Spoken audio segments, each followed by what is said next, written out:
ఏం రాదా ఏం పంచాయతీ? ఇద్దరు అన్నదమ్ములు ఊర్లో మంచిగా ఉంటుండ్రు కదా కలిసిమెలిసి. ఇంకేం రోజు మీకు? అది కాదే పెద్ద మనిషి, మా నాయన ఇద్దరు కలిపి 6.5 ఎకరాల భూమి ఇచ్చిండు. పంచుకునేటప్పుడేమో 3 ఎకరాలు పంచుకున్నాము. అర్ధ ఎకరా నేను తీసుకుంటారా, నీకు ఇల్లు కట్టిస్తా అని చెప్పిన. అట్లానే ఇల్లు కట్టించిన. ఇప్పుడు అర్ధ ఎకరా నాకు రావాలి కదా, ఇప్పుడు అది కూడా పాలు పంచా అంటాడు. మరి నేను కట్టించిన ఇల్లు ఎక్కడ పోవాలి? ఏమరా నడిచి ఏమంటాను? ఆ రోజు 3 ఎకరాలే కదా నీకు రావాల్సింది. మళ్ళీ దగ్గర ఎందుకు అడుగుతారాను ఇల్లు కట్టియంగా? అది కాదు తాత, ఆ రోజు అంటే భూమి రేటు తక్కువ ఉండే. సరేలే కొత్తగా పెళ్ళైంది, ఇల్లు కావాలి కదా నాకు కూడా అని నేను సరే కొత్త ఇల్లు కట్టేసంటే సరే అని చెప్పిన. ఇప్పుడేమో అర్ధ ఎకరకి భూమి రేట్లు ఎక్కువైనాయి. ఇప్పుడు నాకున్న ఇల్లు ఎంత ఉంది అంతే ఉండదు. ఇప్పుడు అర్ధ ఎకర వస్తే కూడా నాకు కూడా ఇది అవుతుంది కదా. అయినా అట్లెట్లయితుందిరా? నీకు తెలివి ముందుండాలి. భూమి రేట్లు పెరుగుతాయి, ఇల్లు అట్లా ఉంటుంది అని నీకు తెలివి ముందుండాలి. మాట్లాడుకునేటప్పుడు అన్నీ మాట్లాడుకొని అయిపోయిన తర్వాత నాకు కావాలంటే ఎట్లా? అట్లా అదే తాత, ఇప్పుడు మా చేనులకు వెళ్ళినా కూడా అర్ధ ఎకర ఉండదు, రోడ్డు లేదు. ఇప్పుడు చేనులకి నుంచి పోతే కూడా ఊకెళ్ళి వెళ్ళి రోజు. ఇప్పుడు అదే అర్ధ ఎకరాలు ఉందనుకో, మా చేనుకి బాట అవుతుంది, నీ ఎవరి దొల్లకు ఉంటుంది. నేను అట్లా ఆలోచిస్తున్నా. ఇల్లు కట్టిస్తాను 2 రూమ్లు వేసి ఇచ్చిండ్రు, అది ఎక్కడ తీసుకున్నారు. ఇప్పుడేమో ఇల్లు చూస్తేనేమో తక్కువ పైసలు అయ్యాయి, అది ఎక్కడ భూమి పైసలేమో ఎక్కువ అయ్యాయి. అట్లా ఎట్లా మోసం చేస్తామో వాళ్ళు? ఓ అమ్మ, మేము ఎవరేం మోసం చేయలేరు. ఆ రోజు ముందే మాట్లాడుకొని చేసిండ్రు. ఆ రోజు ఇల్లు కట్టేయడానికి ఎంత కష్టమైంది. ఏళ్ళతో అప్పు తీసుకొని మీకు కట్టించినాం. పాప మీరు ఏడో ఉంటాడు బయట పోయి అని. అవును కదరా నర్సి, కొత్తగా పెళ్ళైన లేడుంటారు అని మీ అన్ననే కదరా సొచాయించి నీకు మంచిగా ఇల్లు కట్టించి 2 రూమ్లు వేసి ఇచ్చిండు. ఇప్పుడు అద్దె ఎకరా తీసుకున్నాడు. ఆ రోజు తక్కువ పైసలే ఉండే, ఈరోజు ఎక్కువైంది. రేపటి నాడు నీ ఇల్లు కూడా రేట్లు ఎక్కువైతాయి. ఊర్లో ఉంది అని నువ్వు పొలం కాడికి వచ్చి పంచాయతీ తీసుకొచ్చి నువ్వు ఎట్లా?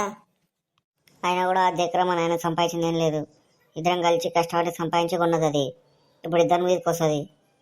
నేను అందుకు అడుగుతున్నా. ఇప్పుడు నా భూమిలో కొనికి కూడా నాకు దారి కావాలి, బోర్ వేసుకున్నాలే నేను. నాకు రోడ్డు కావాలి కదా. రేపటి నాడు నా పిల్లలు ఆ భూమిలోకి పోవాలంటే ఎట్లకించి పోతారు? ఎట్లకించి పోతారు ఇంద్రా? ఎప్పుడు పోయినట్టు పోతారు కదా, ఎవరేమంటారు మిమ్మల్ని? ఇప్పుడే పోవద్దు, మా భూమిలోకి ఎందుకు పోతున్నావు అని అడుగుతున్నారు ఇప్పుడు. అవే పెద్ద మనిషి, ఇప్పుడు అంటే ఇల్లు ఉండరు, ఇల్లు చేసుకున్నారు, ఏం కాదు పోతారు. రేపటి నాడు ఇలా పిల్లలు పెద్దగా అయ్యి అరే మా షన్లకి ఎందుకు పోతారు అని కొడుకుని అడిగితే ఏమంటావు? అవరా అది వాళ్ళ చేనులో కొనికి రోడే లేదా ఇప్పుడు? అద్దె ఎకరాలకించే పోవాలనా? అవునే పెద్ద మనిషి, ఆ అద్దె ఎకర ఉంది కదా, అద్దె ఎకర దాటి పోవాలి. ఎన్నికలు తీసుకున్నాడు వాడు మేరుకోరి. మరి భూమి పంచేటప్పుడు 2 భూమిలోకి ఎట్లా పోవాలని రోడ్డు వేయకూడదారా? ఎట్లా వంచిండ్రా? ఎవర్రా వంచింది? మీరే కదా ఆ రోజు ఉన్నది భూమి పంచేటప్పుడు. అద్దె ఎకర ఇది దాన్ని చూపిస్తుంది కదా మీకు, మీరే కదా వంచింది. మాకు ఎట్లా తెలుస్తుందిరా భూమి ఇది భూమి అదే వాడు ఇట్లకించి పోలే ఇట్లకించి అని? రోడ్డు ఉంది, దారి ఉంది, మంచిగా ఉండారు అన్నదమ్ములు, ఏం లొల్లి పెట్టుకోరా అనుకున్నాము. ఇప్పుడు ఈ లాస్ట్కి వస్తే మళ్ళీ పంచాయతీకి వచ్చి మీరే కదా అంటారు. ఇట్లా ఏం లేదు పెద్ద మంచి, ఆ రోజు లెక్కకించి ఎప్పుడు మాట్లాడతాను నేను. ఇప్పుడు ఏమంటలేను, నశలకించి ఇవ్వమను. ఎవరోదన్నారు ఇప్పుడు? అంత పెండ్ల మాటలేని పెండ్లం అవి నేర్పి ఇప్పుడు ఇటు వరకు ఊరు పంచాయతీ వరకు తెచ్చింది. ఏం లేదే, నాకైతే అర్ధ ఎకరాల సగం కావాలి. నా చేను కొనికే నేను రోడ్ వేసుకుంటా. నాకు రేపటి నాడు ఎవరితో వెళ్ళొద్దు, ఏమొద్దు, ఈ పంచాయతీలు వద్దు. ఏమంటావురా మళ్ళా నువ్వు? అది ఇప్పుడు అడిగేది న్యాయబద్ధంగానే ఉండదు. ఇప్పుడు 1 చేనులో పోవాలంటే 1 రోడ్డు కావాలి. ఇప్పుడు అర్ధ ఎకర ఎట్లా మీరు ఇద్దరు కలిసి కష్టపడి చేసిరు. ఇప్పుడు రోడ్డు అర్ధ ఎకరాలు ఇస్తే ఇప్పుడు రోడ్ వేసుకుంటాడు 1 చేను కొనుగోనికి. ఏమైనా దున్ననీకి ట్రాక్టర్లు పోయినా ఏం పోయినా కూడా ఆ రోడ్లో పోతాడు. నీ భూమిలోకి నీకేం కాదు కదా. గట్టెట్లు అడుగుతారు. ఇప్పుడు ఇల్లు కట్టిపించినాము, కట్టిపించిన దాంట్లో సగం పైసలు ఇస్తేనే ఆడ అర్ధ ఎకరాలు ఇస్తామని అంటున్నామా? అట్లా ఎట్లా అడుగుతాం మేము కూడా? మా చేనులకి కదా పొమ్మంటున్నాము, వద్దని చెప్తున్నామా? ఎవరు నడిచి మిషన్లో కొన్ని దారి ఇస్తా అంటుంటారు కదా, మరి ఇంకెందుకు లొల్లి? నీళ్ళు నీకు ఉంటుంది. ఇప్పుడు వాళ్ళకి అర్ధ ఎకరాలు కావాలంటే ఇప్పుడు నీకు కట్టిపించిన ఇల్లులో కూడా వాళ్ళకి సగం ఇవ్వాలి కదా. ఇట్లా ఇల్లు కావాలి మళ్ళీ అర్ధ ఎకరాలు కావాలంటే ఎట్లయితుంది? ఇప్పుడు అర్ధ ఎకరాల సగం ఇవ్వమను, నాకు కట్టిపించిన ఇల్లులో పైసలు ఎంతైనా చెప్పు, నేను సగం ఇస్తా, అయిపోతుంది. ఆయన కట్టేట్లయితే పెద్ద మనిషి. ఇప్పుడు అర్ధ ఎకరా రేట్ అంటే ఆ రోజు ఒక రాకుండే, ఇప్పుడు ఈ రోజు ఒకలాగా అయింది. ఇల్లు ఆ రోజు ఎంత అయిందంటే దాంట్లో సగం ఇస్తా అంటే ఎట్లా? దానికి దీనికి పొంతన లేని మాటలు అవన్నీ. అది ఇది ఎక్కడ పంచాయతీ రా, అటు కదా ఇటు కదా అన్నట్టు. ఏమైందో పత్రిక మనిషి, ఏమను? గమ్మున కట్టబట్టుకొని కూకున్నావు, ఏదో ఒకటి మాట్లాడు. ఏం మాట్లాడతాం? ఆ రోజు అద్దె ఎకరా రేట్ ఎంత ఉండదు, ఈ రోజు ఎంత ఉండదు రేటు చూసుకొని ఎంత ఎక్కువైనా అంత సగం అద్దె ఎకరాల సగంకి ఎంత వస్తే అంత చిన్నోడు అన్నకి ఇస్తాడు, అయిపోయా అద్దె ఎకరా పెద్దోడు రాసిస్తాడు. ఇల్లు కూడా పెద్దోడు కదా కట్టించింది, ఇంక ఎట్లా ఇల్లు కూడా సగం రేటు చిన్నోడు అన్నకి ఇస్తాడు, ఇంక అయిపోతుంది. ఎవరు పంచాయతీ ఎవరికి ఉండదు. ఈయన భూమిలో ఇటు తిరుగుతాడు రోడ్ వేసుకొని, ఓన్ భూమిలో ఓడిపోతాడు. అవురా అది ఏమంటావు ఇప్పుడు దీనికి? మంచి మాటనే. ఆ రోజు భూమి రేటు ఈ రోజు భూమి రేటు ఎట్లుందో చూసుకొని ఒకటి సగం అద్దె ఎకరాల సగం దానికి ఉడు కట్టిస్తాడు. ఇక అట్లనే ఇల్లు కట్టించినావు కదా, ఇల్లులో కూడా సగం పైసలు ఇస్తాడు. ఏమంటావు? గట్లెట్లయితుంది? ఇప్పుడు మళ్ళీ మేము పైసలు ఎందుకు కడదాము? మాకు ఉన్న అద్దె ఎకరాలో మా సగం మాకు కావాలంటే మేము పైసలు ఎందుకు కడదాము? ఏందమ్మా పైసలు ఎందుకు కడదాం అంటావు? అవు మరి ఆ రోజే రేటు ఉండే, ఈ రోజే రేటు ఉండే. ఈరోజు రేటు పెరిగినందుకే కదా మీరు అద్దె ఎకరాల సగం కావాలని అడుగుతున్నది.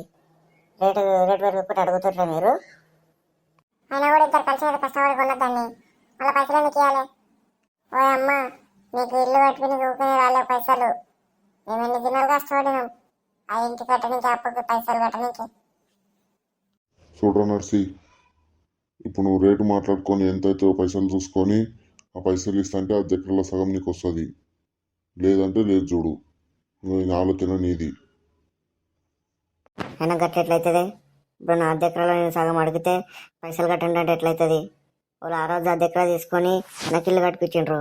ఇప్పుడు అద్దె ఎకరా సగం తీసుకుంటాము. ఇల్లు కట్టించిన దాంట్లో ఎంత అయిందో చెప్పండి. ఆ ఇల్లు కట్టిన దానికి పైసలు ఇస్తా, అంతేగాని ఇప్పుడు అద్దె ఎకరాకి ఎంత రేటు పెరిగిందో ఆ రేటు కిందికి నేను ఎట్లా ఇస్తా? అవునే పెద్ద మనిషి, వీడు మాట్లాడేది కరెక్టే కదా. అద్దె ఎకరా కలిసే కదా ఉన్నది. ఇల్లు వీడు పెద్దోడు ఒక్కడు కష్టపడి వానికి కట్టిపించిండు. ఇప్పుడు ఆ ఇల్లు పైసలు ఎంత అయినా వీటితో ఇప్పిస్తే ఆ అద్దె ఎకరాల సగం తీసుకున్న ఇల్లు. అవురా అది ఊడు మాట్లాడేది కరెక్టే ఉండదు. ఇద్దరు కలిసి అది అద్దె ఎకరా ఉన్నది. నువ్వు ఇల్లు కట్టిపించినావు, అద్దె ఎకరా తీసుకున్నావు. ఇప్పుడు అద్దె ఎకరాల సంవత్సరం తీసుకోండి. ఇల్లుకి ఎంత అయిందో ఓడిస్తాడు. ఇప్పుడు బాగానే ఉండదు ఇది. ఏమంటారు అది? సరే, అద్దె ఎకరాల సగం ఇస్తా. ఆ రోజు నాకు ఇల్లుకి ఎంత అయిందో అన్ని పైసలు ఇవ్వమను, నేను అద్దె ఎకరాల సగం రాసిస్తా. ఏమంటారు నర్సి? ఇల్లు ఎంత అయిందో అంత ఇస్తావు కదా. సరే మరి ఇల్లుకి ఎంత అయిందో అంత ఇస్తా. ఒకటే పారి మాత్రం ఇయ్యను, ఇంతే ఇస్తా. ఒకటేసారి అంటే నా దగ్గర కూడా లేవండి పైసలు. ఇక అదిరా అది నెలకి ఇంత ఇస్తాడు వాడు. ఇక వానికి అద్దె ఎకరాల సగం వాడు షేన్ కట్టేట రోడ్ వేసుకుంటాడో ఏం చేసుకుంటాడో వాని ఇష్టం. ఆ అద్దె ఎకరాల సగం రాసి అంతే. ఇంకా ఇది పంచాయతీ. సరేనే, పేపర్ రాసి ఇవ్వమను, నేను కూడా అద్దె ఎకరాల సగం ఇస్తాను. ఇంకా అవేమున్నా మీరే చూసుకోండి. ఇక ఎంఆర్ ఆఫీస్కి వస్తారా, ఏ ఆఫీస్కి వస్తారో పోయి చేసుకొని సగం ఎకరా పేరు మీద రాసి అయిపోయాను. ఇంకా ఇది పంచాయతీ. ఇక పంచాయతీకి ఇద్దరు కలిపి ఎంత ఇస్తారో ఇవ్వండి. ఎంత ఉంటుంది? 1000 రూపాయలు. ఇంకో 2000 ఇస్తాం పో. ఇంకా సరే మళ్ళా పోండి. ఇక మళ్ళీ ఏళ్ళు పంచాయతీ పెళ్ళ మాటలు నా మాటలేని మళ్ళీ పంచాయతీకి రాకుంటే. మంచిగా ఉన్న వాళ్ళు ఇద్దరు అన్నదమ్ములు ఊకలు పెట్టుకొని ఊరి మీద వాడి ఇజ్జత్ తీసుకోకండి.